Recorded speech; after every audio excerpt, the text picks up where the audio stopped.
Merci de votre présence, bienvenue donc à cette deuxième petite leçon de ville de la saison. Ce nouveau cycle des petites leçons de ville qui, comme le disait à l'instant Laurence, est consacré à l'architecture de nos équipements publics. Alors après donc nous être intéressés le mois dernier à la piscine municipale, nous interrogeons ce mois-ci le gymnase. Pour commencer, nous allons parler avec vous, Marc Lecoeur, historien de l'art et de l'architecture. Vous êtes enseignant à l'école spéciale d'architecture à Paris, donc sur le boulevard Raspail. Vous nous dites que vos recherches sur l'architecture scolaire vous ont presque fatalement amené à vous intéresser à la question des gymnases. À vous lire les deux bâtiments, le gymnase et l'école, ils ont longtemps été liés.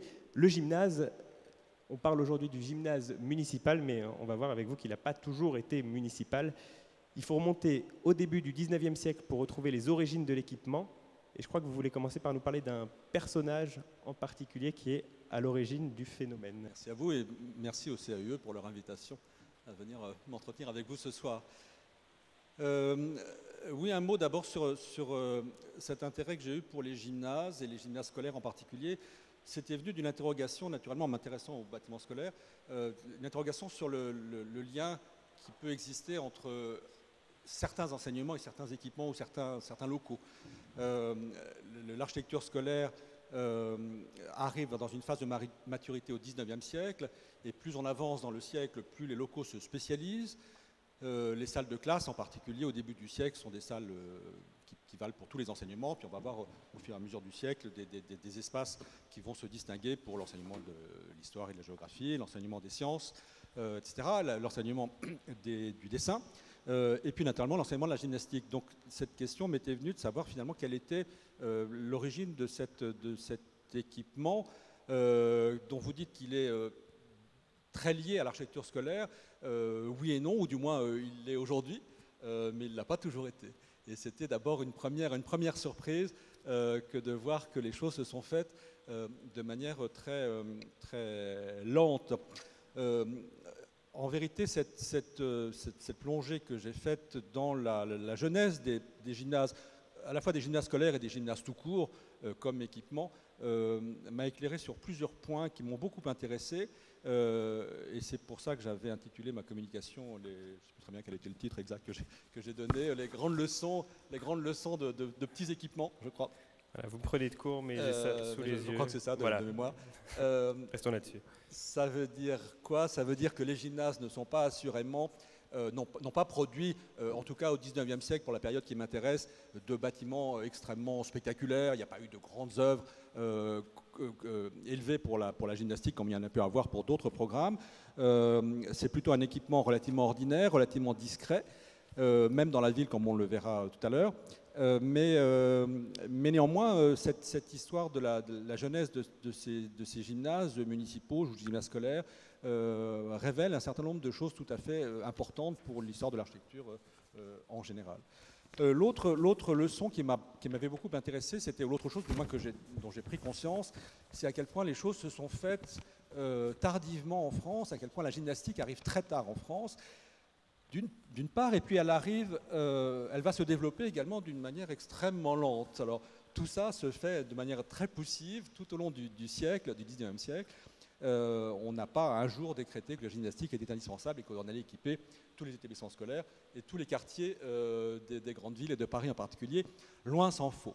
Le premier gymnase, en vérité, qui est créé en France, à Paris, donc en France, est créé effectivement par un Espagnol, le colonel Amoros, qui est en exil en France après avoir pris un peu trop parti pour les armées françaises à une époque où il n'était pas bon être espagnol en Espagne et prendre le parti de l'armée ennemie.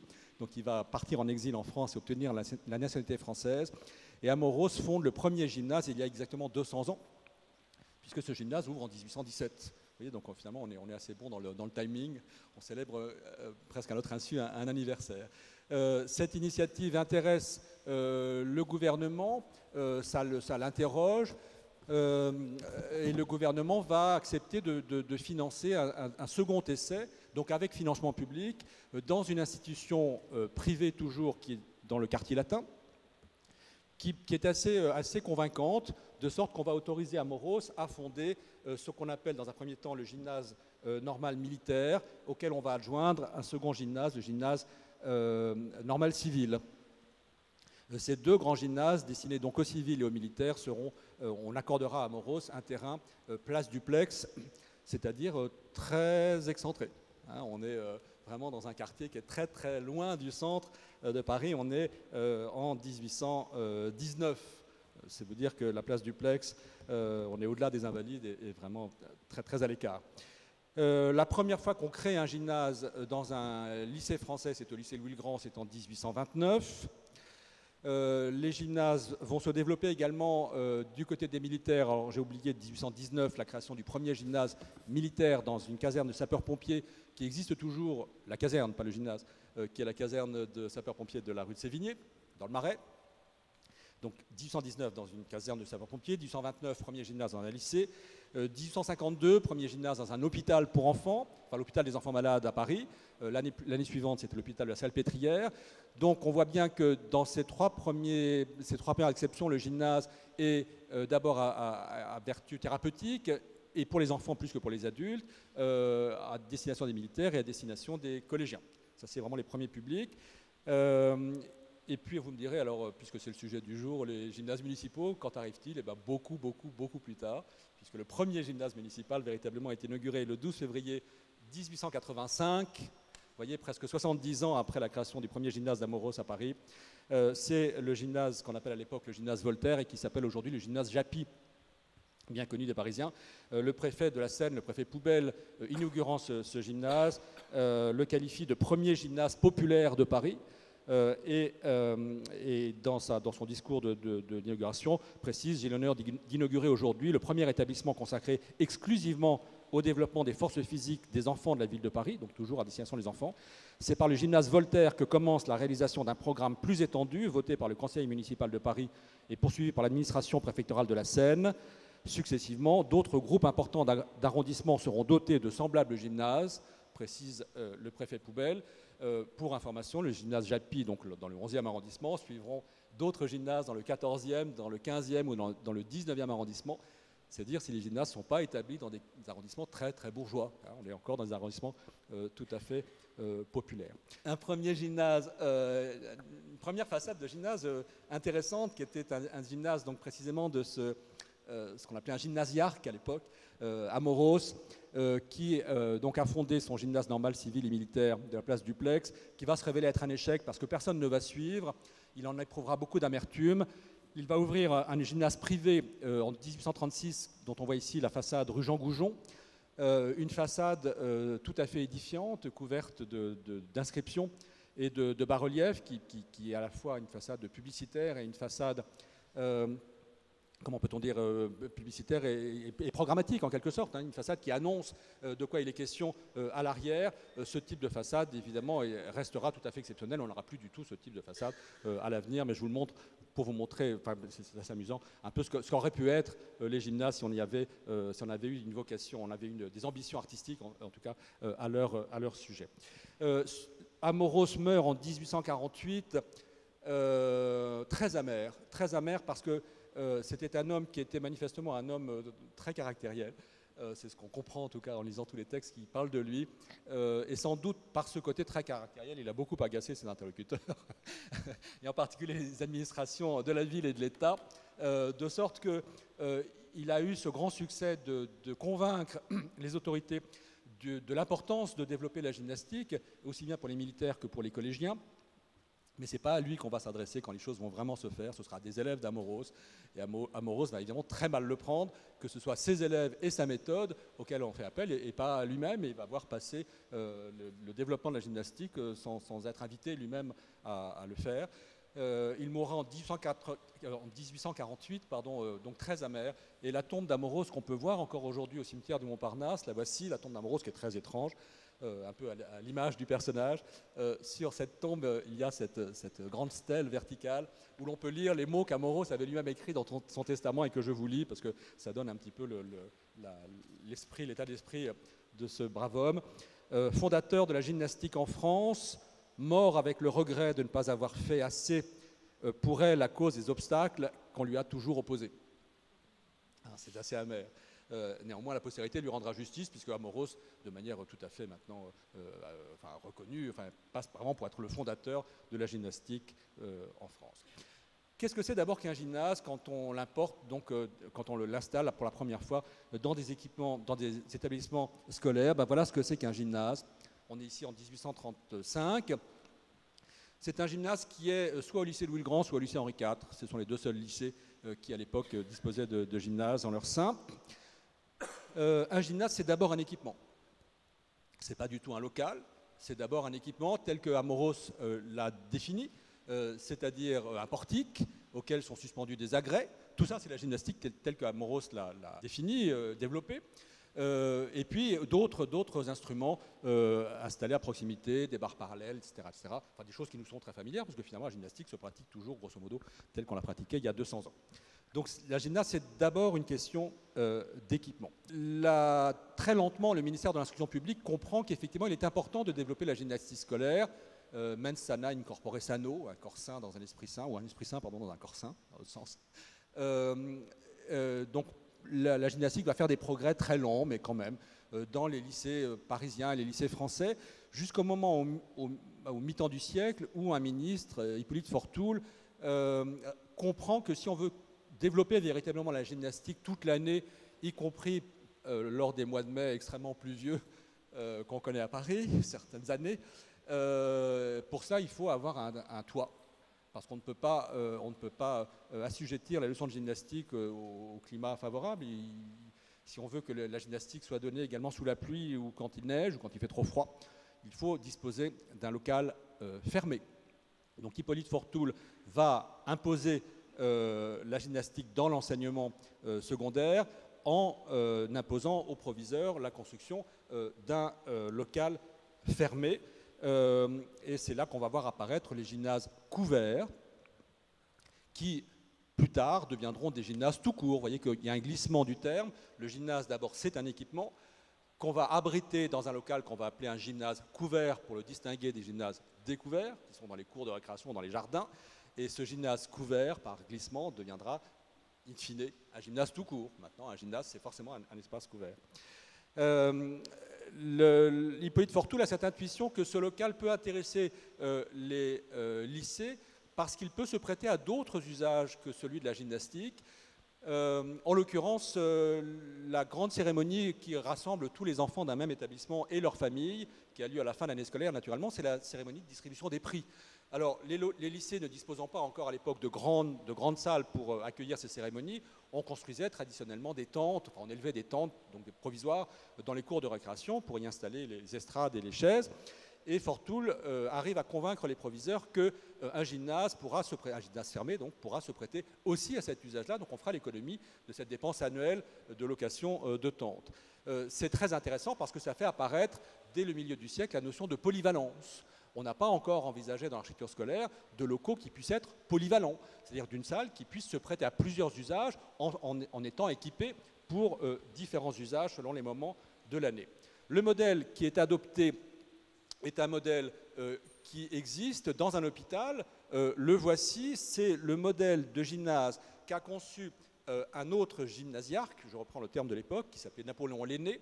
Et Napoléon l'Aîné, en 1852, est celui qui a introduit précisément à l'hôpital ces gymnases, d'abord, comme je vous l'ai dit, à l'hôpital des enfants malades, et l'année suivante à la Salpêtrière. Et Napoléon l'Aîné n'est pas architecte, mais il a conçu lui-même son local. C'est un local extrêmement simple, une toiture à 2 pentes, un grand rectangle couvert, des fenêtres sur un côté élevées assez haut pour qu'on puisse avoir des murs pleins en partie basse, et puis surtout cette idée que d'abord, il faut qu'il n'y ait aucun élément de structure qui entrave l'espace. Donc l'espace doit être entièrement dégagé de façon à ce qu'on puisse y faire des exercices commodes. Et puis cette idée aussi que, puisqu'on a besoin de portique et qu'il est un peu compliqué de mettre un portique dans une salle couverte, on va pouvoir utiliser directement l'entrée, c'est-à-dire la partie horizontale de la charpente qui sera laissée à nu, à laquelle auquel on pourra suspendre directement les agrès. Donc la structure du bâtiment devient le support de ces agrès indispensables à la gymnastique telle qu'Amoros l'a défini. Ce modèle de gymnase thérapeutique, on peut dire, est celui qui va être adopté dans les lycées, ou du moins on demande à Napoléon l'Aîné de faire un modèle, c'est ce modèle-là, qui va être que les lycées pourront reproduire. C'est une autre notion intéressante, c'est la notion de modélisation. C'est-à-dire que les premiers gymnases dans les lycées, on se dit, voilà, c'est ça un gymnase, c'est ça qu'il faut construire. Messieurs les proviseurs, allez-y, voilà le modèle, voilà les plans, il n'y a plus qu'à. Les proviseurs, naturellement, seront très embarrassés parce qu'ils ne disposent pas tous d'une place correcte pour installer un gymnase comme ça, qui, somme toute, occupe quand même quelque chose comme 150 mètres carrés. Un second modèle, donc ce modèle-là, qui se décline en 2 versions, va échouer, ne va pas être suivi d'exécution, et le ministère, très vite, quelques mois après avoir demandé ce modèle à Napoléon l'Aîné en 1854, commande un autre modèle, un autre architecte, enfin un architecte plutôt, cette fois Grand Prix de Rome d'architecture, Louis-Joseph Duc, grand architecte, c'est l'architecte du Palais de Justice de Paris notamment. Et Louis-Joseph Duc est l'architecte des lycées de Paris, c'est son titre, enfin l'un de ses titres, et à ce titre, on lui demande un projet un nouveau projet de gymnase, de modèle de gymnase, et le ministre insiste en disant qu'on pourrait, je le cite, le ministre, on pourrait, comme dans les gares de chemin de fer, établir une simple tente en fer sans paroi latérale. Alors ça, c'est une formule qui est extrêmement intéressante. Ça veut dire que ça réduit le gymnase à une simple couverture avec des poteaux, donc un simple toit en quelque sorte. Donc l'usage le plus basique de ce que c'est que l'architecture, c'est le couvrement. Mais ce faisant, le ministre utilise une métaphore, une simple tente en fer, qui rappelle une autre métaphore que Napoléon III, l'empereur lui-même, a utilisée quelques mois plus tôt en corrigeant le projet que l'architecte Victor Baltard avait fait pour les halles centrales de Paris. Napoléon III a dit à Baltard, la formule est connue, ce sont de simples parapluies qu'il me faut, rien de plus. C'était déjà la même idée qui était demandée pour les halles de Paris. Faites-moi simplement un toit en fer avec des poteaux, ce sera absolument suffisant. N'allez pas plus loin, monsieur Baltard. Ça, c'est moi qui parle. Donc Fortoul fait écho à implicitement écho à cette formule de Napoléon III, qui, et c'est également très intéressant, assimile de fait, dès le milieu du Xe siècle, les gymnases au marché couvert, c'est-à-dire la réduction à un type de besoin absolument basique, le principe du parapluie ou de la tente en fer. Louis-Joseph Duc fait 3 projets qui vont pouvoir se décliner, 3 projets qui vont pouvoir s'adapter à différentes régions et différents sites. L'un est couvert et fermé par des châssis ouvrant pendant l'été. Ça correspond à peu près au projet de l'Aîné proposé quelques mois plus tôt. L'autre est couvert et constamment ouvert. Donc ça veut dire que c'est de la tente que le ministre a préconisée, c'est un peu toit, ouvert sur les côtés, enfin pas de cloison. Et le troisième est beaucoup plus original, couvert et fermé par des châssis mobiles qui s'enlèveraient et le mettraient en plein air pendant l'été. Ça, c'est tout à fait étonnant. On voit l'apparition donc d'une architecture modulaire qu'on va pouvoir transformer au gré du temps ou au gré des besoins. Ces projets, pas plus que les précédents, sont oubliés dans les cartons. Et la gymnastique continue à peiner à se répandre dans les lycées, jusqu'à ce qu'un nouveau ministre, il s'agit de Victor Duruy, fasse appel à la fin du Second Empire à un autre architecte, Charles Lecoeur, en 1869, qui va, lui, comprenant les problèmes qui se posent, décliner 3 projets en 3 versions différentes, 9 versions différentes qui vont se décliner selon toutes les régions. C'est à la fois une somme d'échecs de la modélisation, puisqu'il faut multiplier les modèles, mais ce qui se passe de très intéressant dans ces projets de 1869, c'est que l'idée de l'architecte consiste à faire appel à des pièces en fonte préfabriquées, comme une sorte de gymnase en kit, acheté sur catalogue, comme des fournitures scolaires. Et la façon dont il expose la chose au ministre est très intéressante. Il dit au ministre, les proviseurs pourront simplement moduler les dimensions en fonction de leurs besoins, avec plus ou moins de fenêtres, des murs plus ou moins fermés, plus ou moins larges, plus ou moins longs, selon les modèles, mais avec des pièces préfabriquées. Donc c'est l'apparition de la préfabrication dans l'architecture, l'apparition de l'industrialisation également dans l'architecture, et on sait ce que ces notions vont avoir dans l'architecture scolaire, on sait à quel point elles vont être importantes plus tard, qui apparaissent ici donc en creux. Ces projets, pas plus que les projets précédents, ne seront suivis d'effets, mais je vous fais par là de réflexions théoriques qui me semblent tout à fait importantes. Alors je vais un peu plus vite parce que je vois que le temps passe et la pluie tombe. Pour vous montrer quelques images de gymnase quand même. Alors pour vous montrer un gymnase privé, le gymnase de Tria, Hippolyte Tria je crois son prénom, qui était un gymnasiarque qui avait créé un gymnase sur les Champs-Élysées extrêmement fameux, gymnase privé, l'un des tout premiers gymnases privés, avec celui d'Amoros de la rue Jean Goujon. Gymnase qui avait cette particularité d'offrir un spectacle absolument spectaculaire. Alors déjà, le local est absolument inouï, une sorte de grande cathédrale. On ne sait pas très bien si c'est du fer ou du bois, sans doute du fer.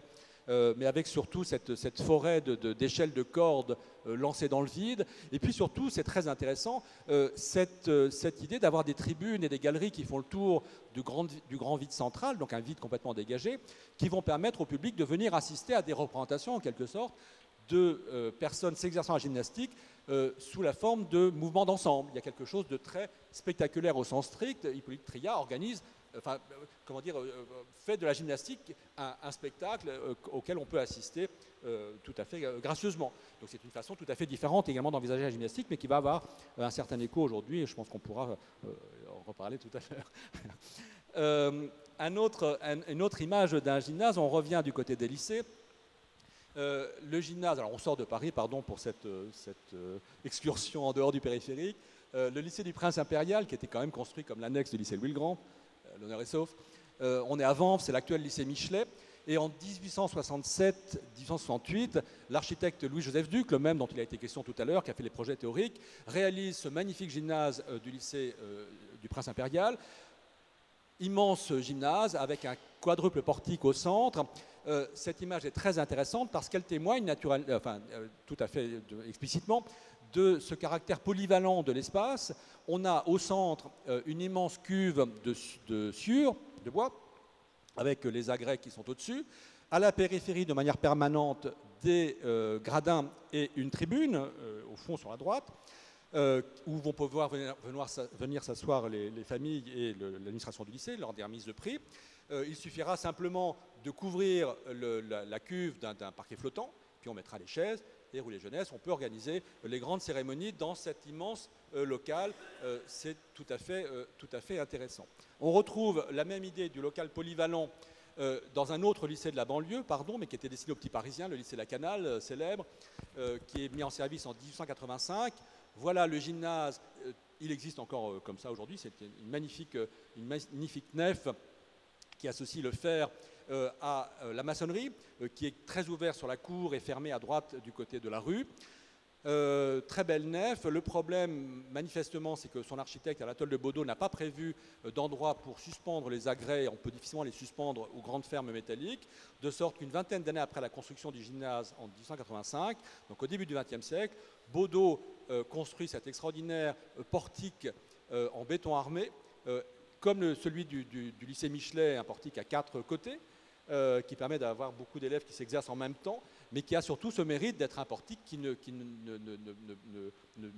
vient pas se poser sur le sol. Donc le sol est parfaitement libre, il vient simplement s'ancrer dans les piles de maçonnerie latérales. C'est un ouvrage extrêmement spectaculaire dont on peut infiniment regretter qu'il n'existe plus. Le gymnase est toujours là, mais le portique, hélas, a disparu de longue date. Et si vous regardez dans l'autre sens, voilà ce qu'on pouvait trouver à la fin de l'année scolaire. Une distribution des prix, donc on est bien dans le gymnase. Cette fois, contrairement au lycée Michelet, il n'y a pas d'installation permanente, mais il suffit d'amener des chaises, on monte l'estrade, et puis on organise la cérémonie de distribution des prix. Vous voyez que ces cérémonies accueillaient beaucoup de monde. Le caractère polyvalent se retrouve également dans un gymnase comme celui de Trillat, puisqu'on voit ici une célèbre vue qui montre une réunion électorale en 1869, et on reconnaît ce local que je vous ai montré vide ou quasiment il y a 3 minutes, ici envahi de personnes qu'on représente même perchées sur les échelles, perchées sur les passerelles qui se jettent dans le vide. Enfin, je ne suis pas du tout sûr que la gravure soit très réaliste, je pense que le dessinateur s'est un peu laissé aller, mais enfin l'image est assez belle, il y a un côté un petit peu piranésien dans cette vue, mais ça illustre bien aussi ce caractère polyvalent du gymnase qu'il a quasiment dès son origine et qu'il continue à avoir encore de nos jours. Un exemple également de gymnase tout à fait déroutant au sein de l'école Monge. L'école Monge est devenue, quelques années après sa construction, le lycée Carnot, dans le 17e arrondissement. Au cœur de l'établissement, je l'ai souligné en brun, vous avez une très grande cour vitrée qui va accueillir notamment le gymnase, mais qui peut accueillir justement les cérémonies de distribution des prix ou les banquets de la Saint-Charlemagne qu'on organisait traditionnellement au mois de janvier avec les anciens élèves. Voilà une vue de cette immense cour vitrée. avec un portique qui est au fond de la cour. La cour vitrée existe toujours, il y a les galeries toujours qui desservent les salles de classe et les salles d'études, mais le portique lui-même a disparu encore. Mais voilà encore l'expression architecturale d'un gymnase magnifique, une immense halle vitrée et un grand espace dégagé. Une autre chose également, oh il y a eu un souci dans l'image, une autre chose également tout à fait intéressante qu'il importe de noter, c'est le basculement qui s'opère dans les années 1880. Je vous montre ici deux vues cavalières de deux établissements municipaux. On arrive dans le sujet du gymnase municipal. Deux établissements municipaux qui sont le collège Chaptal, actuel lycée Chaptal, en haut à gauche, et le collège Rollin, actuel lycée Jacques Decour, en bas à gauche. Ces deux collèges, deux bâtiments d'enseignement secondaire construits par la ville au même moment, inaugurés en 1877-78, adoptent deux solutions absolument différentes. Au collège Chaptal, en haut à gauche, je souligne en brun la position de l'élément central, dont vous avez une illustration à droite, elle n'existe plus, c'est la chapelle. Traditionnellement, c'est dans l'axe de l'entrée, au fond de la cour d'honneur, qu'on construit la chapelle, qui est l'endroit sacré par excellence où se déroulent les messes, naturellement, mais aussi les premières communions des pensionnaires de l'établissement. Au collège Rollin, en revanche, la chapelle est rejetée à l'arrière de l'établissement, du côté du boulevard de Rochechouart. Et qu'est-ce qu'on met au centre de l'établissement, au fond de la cour d'honneur, c'est-à-dire face à l'entrée quand on pénètre dans l'établissement? Le gymnase. Il y a là, symboliquement, quelque chose d'absolument déroutant. Le gymnase, le culte du corps, en quelque sorte, a remplacé le culte tout court. Hein, si on peut faire ce jeu de mots-là, ce qui témoigne aussi d'un renversement des valeurs. Il n'est pas encore question de laïcisation de l'enseignement secondaire, ça ne viendra qu'en 1905, mais on voit que la laïcité est quand même en cours et la chapelle a tendance à s'effacer progressivement au profit du gymnase. Voilà à quoi ressemble le gymnase du collège Rollin, donc du lycée Jacques Decour, tel qu'il se présente face à l'entrée au fond de la cour d'honneur en haut à gauche. En haut à droite, vous avez le gymnase du lycée Louis-le-Grand, construit en 1898, au bout de la cour d'honneur, pareil. Et puis en bas, tout seigneur, tout honneur, l'immense gymnase du lycée Janson de Sailly de 1884, également au fond de la cour d'honneur, là où traditionnellement on aurait eu tendance à mettre plutôt la chapelle. Je vous montre une photo du gymnase de la rue Huygens, donc gymnase municipal, pour souligner cette idée que les premiers gymnases municipaux, donc construits par la ville et qui sont à destination de la population parisienne, pas spécifiquement les collégiens ou les enfants des écoles, mettent en œuvre des éléments de récupération. Le gymnase d'Allemagne, qui est le gymnase qu'on appelle aujourd'hui Jean Jaurès, construit à la même époque, lui met en œuvre des fermes de récupération d'un pavillon de l'exposition de 1878. Donc cette idée que finalement tout ça, tout se vaut et que le principal objet d'un gymnase, c'est quand même de couvrir un très vaste espace, le plus vaste possible, pour qu'on puisse y faire des exercices de gymnastique notamment. À propos du gymnase Huygens, on peut lire au moment de son inauguration que cet établissement est destiné non seulement à abriter les exercices gymnastiques scolaires, mais encore ceux des sociétés de gymnastique, les réunions publiques, les distributions de prix, les concerts d'orphéons ou de fanfares réunis en festival, etc., trouveront encore dans le bâtiment en question un local convenable. Le gymnase Japy, qui est un gymnase, donc on a vu le premier gymnase parisien, lui c'est très intéressant parce que j'ai fait l'analogie tout à l'heure entre le marché couvert et le gymnase, analogie dès le milieu du XIXe siècle, où Hippolyte Fortoul suggère l'idée de la tente en fer, comme Napoléon III avait suggéré à Baltard l'idée du parapluie en métal. Cette analogie, elle va perdurer, puisque le gymnase Japy de 1885 n'est rien d'autre que la transformation d'un marché couvert. C'est un marché couvert qu'on a approprié un nouvel usage. On voit bien que les deux usages, finalement, se prêtent aux mêmes choses, les mêmes édifices se prêtent à des usages différents, on va dire. Et on pourrait prendre un exemple aujourd'hui qui est tout à fait actuel, également qui relève de la ville de Paris. C'est l'exemple du carreau du Temple, naturellement, construit comme marché du Temple. C'est le carreau du Temple tel qu'on le connaît, et la dernière partie de l'immense marché du Temple construit sous le Second Empire, et qui également a été approprié pour des différents types de gymnastique ou de sport. Enfin, pour conclure conclure cet exposé, je vous montre deux images. La première, c'est le gymnase en haut à droite du lycée Montaigne de 1885. Le lycée Montaigne a été construit comme le petit lycée Louis-le-Grand, donc c'était les petites classes du lycée Louis-le-Grand, avec un gymnase qui, ainsi qu'il convenait alors, donc vous l'avez compris, était construit au bout de la cour d'honneur, la chapelle étant repoussée sur le côté. Et ce gymnase, voilà une photo, c'est un espace qui est très haut pour y suspendre les agrès, mais qui n'est pas très grand. Hein, ce n'est pas un espace immense, on est adossé au mur, hein, il n'est pas beaucoup plus grand que ça. Ce gymnase a été détruit dans les années 50, remplacé par autre chose de pas très saillant, qu'importe. Mais ce qui est surtout intéressant, c'est qu'il y a peut-être une vingtaine d'années, on a construit un nouveau gymnase au lycée Montaigne, dont je vous montre ici la photographie, en bas à gauche plutôt de l'image, qui est un gymnase, alors cette fois immense, c'est une sorte de terrain de sport, qu'on a construit là où on pouvait le construire, c'est-à-dire sous la cour. On a creusé la cour, on a fait un nouveau terrain de sport où l'on pratique des sports collectifs et les séances de gymnastique, et puis on a remis le sol de la cour et les élèves continuent à courir au-dessus du gymnase comme c'était le cas auparavant. Donc on voit ici un gymnase qui, avec le temps, s'est avéré trop petit, on ne peut pas naturellement y pratiquer des sports d'équipe. Et je vous montre une dernière image qui va faire mal. Je vous préviens les âmes sensibles. Je vous ai montré la très belle photographie ancienne du gymnase du lycée Michelet, avec ses tribunes, ses agrès sur 4 côtés, ses tribunes et ses gradins à la périphérie. Ce gymnase, alors est-ce qu'il s'est avéré être trop petit aussi? Je ne crois pas. En tout cas, sans doute plus conforme aux besoins qu'on a maintenant d'un gymnase scolaire, en dépit de sa très grande taille. Donc, on a construit un autre gymnase au lycée Michelet devant, et on a affecté l'ancien gymnase à un nouvel usage. C'est un CDI, et voilà ce qui est devenu ce très beau gymnase Louis-Joseph Duc. Autant dire que enfin, on va peut-être plus mieux faire. Et donc ce magnifique espace peut se prêter aussi à un autre usage, celui d'un CDI. D'où cette question, et je m'arrêterai sur la question, c'est de savoir si finalement au départ le gymnase tel qu'il est apparu à Paris en 1817, je vous l'ai dit, j'insiste là-dessus, est d'abord un équipement.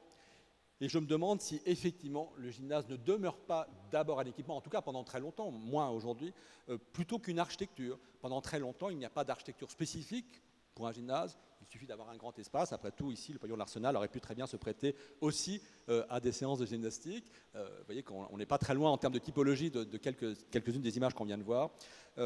Donc c'est cette question que finalement l'idée de la tente, qui vaut aussi pour les marchés couverts, est une idée qui suffit à définir la question du gymnase pendant très longtemps. Voilà. Merci beaucoup, Marc Lecoeur. On peut vous applaudir. Merci.